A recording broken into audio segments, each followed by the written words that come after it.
Recently, I uploaded a video talking about an interview the author George R. Martin gave, where he detailed not only his feelings on the Worldcon incident, which I've covered separately on my channel, but also his thoughts on the direction of current adaptations of his work, his progress on the sixth mainline A Song of Ice and Fire book, The Winds of Winter, and the general goings-on of his life. I'll link both of those videos I mentioned in the description, but for now it's important to me to focus in on something I didn't talk much about in that video, but which a number of comments keyed into, and that I've seen on social media quite a bit recently. It probably had something to do with the conclusion of the mostly positively received first season of A Knight of the Seven Kingdoms, but there's been some ambient conversation around Martin's work and how we should think about adaptations. Okay, alright, it probably also has a lot to do with how Game of Thrones ended, but to avoid retreading old ground, I'd like to focus up on more recent comments from Martin that I've seen quoted often. Martin's now infamous write-up detailing the first of his issues with House of the Dragon, the HBO adaptation of his book Fire and Blood, titled Beware the Butterflies, saw him speaking quite harshly against Ryan Condal, the showrunner for the series. The interview with James Hibberd of The Hollywood Reporter covered this, but that's actually not where this story begins. A couple months before, in another 2024 blog post on Martin's Not a Blog website, titled The Adaptation Tango, Martin spoke more generally about the state of adaptations in the culture at large. Quote, "If anything, things have gotten worse. Everywhere you look, there are more screenwriters and producers eager to take great stories and make them their own. It does not seem to matter whether the source material was written by Stan Lee, Charles Dickens, Ian Fleming, Roald Dahl, Ursula K. Le Guin, J.R.R. Tolkien, Mark Twain, Raymond Chandler, Jane Austen, or, well, anyone. No matter how major a writer is, no matter how great the book, there always seems to be someone on hand who thinks he can do better, eager to take the story and improve on it. The book is the book, the film is the film, they will tell you, as if they were saying something profound. Then they make the story their own. They never make it better, though. 999 times out of 1,000, they make it worse." End quote. Martin goes on to praise the adaptation Shogun, which I think demonstrates that his intent was to be firm but fair in the post. But obviously the subject lingered in his mind long enough for him to write about it again. Some commenters on the previous video wanted clarification on exactly what Martin meant by the butterfly effect of changes made by Condal and the House of the Dragon team, so I thought it might be helpful to explain his motivation behind the Beware the Butterflies post. This video will also cover some minor spoilers and explain the context for anyone who hasn't seen or read it. In House of the Dragon, the seasons thus far have mainly adapted the events known as the Dance of Dragons, a war of succession between two rival factions for the throne. It's the type of thing Martin built the fame of the series on, so adapting this is a no-brainer in theory. At the early stages of that conflict, once the war has started, one of the princes of the Green faction kills a prince of the Black faction. In retaliation, the king consort of the Black faction sends two assassins called colloquially Blood and Cheese to assassinate a prince of the Green faction. Thus far, everything I've mentioned has stayed the same, from background lore to Fire and Blood to the HBO adaptation. However, a major change to the Blood and Cheese sequence made in production, presumably by Ryan Condal, or at least obviously with his cooperation, was to have the how of the assassination play out quite a bit differently. In the book, and generally in how the narrative was previously understood by the fandom, the Queen of the Greens, Helena, is told she chooses which of her two sons dies, and she offers her life in exchange. When she's told they might all be brutally killed if she does not choose, she reluctantly chooses the younger son, Maelor, whereupon Blood and Cheese kill the older son, Jaehaerys, and tell Maelor his mother wants him dead. Not only the trauma of the choice, but also the constant reminder of the son she would have allowed to die drives Helena ultimately to suicide. In the HBO series, however, Helena tries to bribe Blood and Cheese, and Maelor is absent. The assassins are threatening her to coerce the information out of her as to which of her children is the boy, Jaehaerys, and which is the girl, Jaehaera. When the two assassins refuse, or rather steal, the bribe, she tells them honestly which is which and they kill the boy. Later that year, in 2024, James Hibbard covered Martin's response to this change. Quote, "While Martin still finds the sequence powerful, he notes, 'I still believe the scene in the book is stronger. The readers have the right of that. The two killers are crueler in the book. I thought the actors who played the killers on the show were excellent, but the characters are crueler, harder, and more frightening in Fire and Blood. I would also suggest that Helaena shows more courage, more strength in the book, by offering her own life to save her son. Offering a piece of jewelry is just not the same. As I saw it, the Sophie's Choice aspect was the strongest part of the sequence, the darkest, the most visceral. I hated to lose that.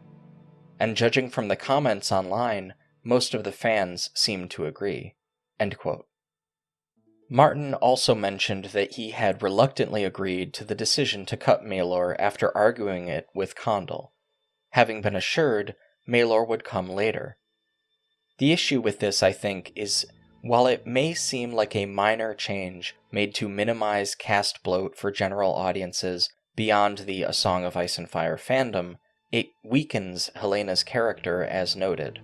Beyond merely making her seem more cowardly and less noble, I think the changes miss the subtext of the original that feeds into Helena's later slide into depression and suicide. This isn't a character like Alicent or Criston Cole or Aegon or Aemond. Helaena is one of the few totally sympathetic and basically good characters in the Green faction, which is a rare thing for the world of A Song of Ice and Fire. The change minimizes her agency in the story.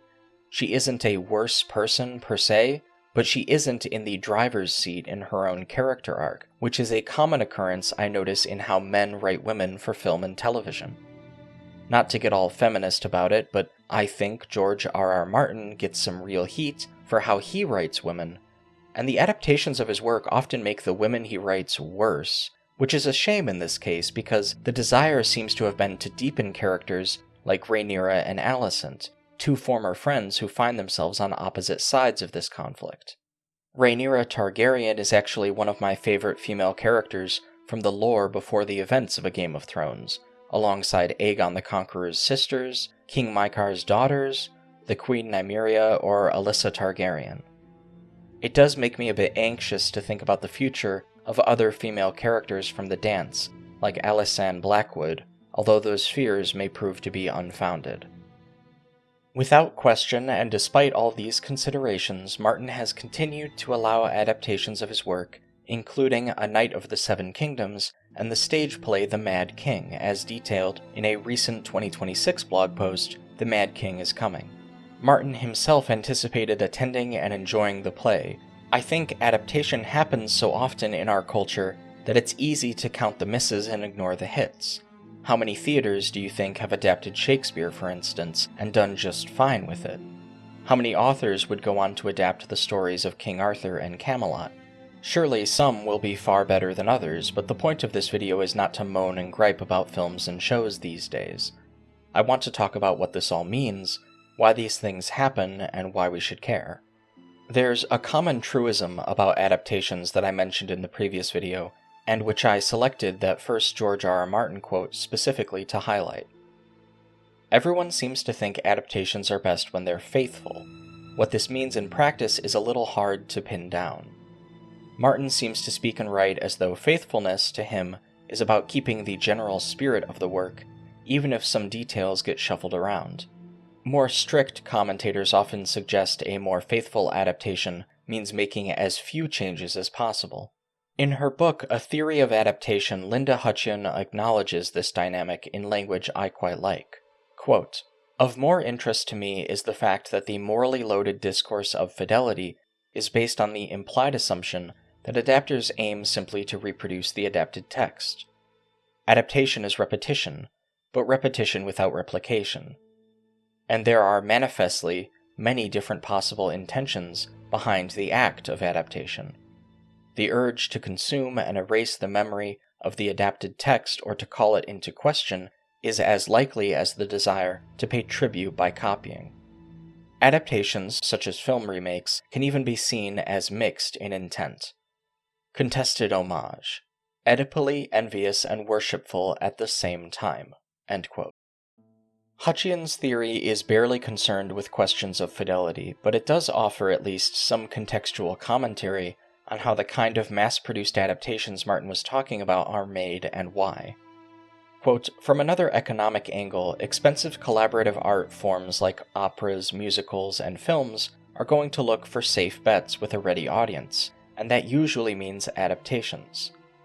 They are also going to seek ways to expand the audience for their franchise, of course, though they have not been in the habit of thinking about it in quite those terms.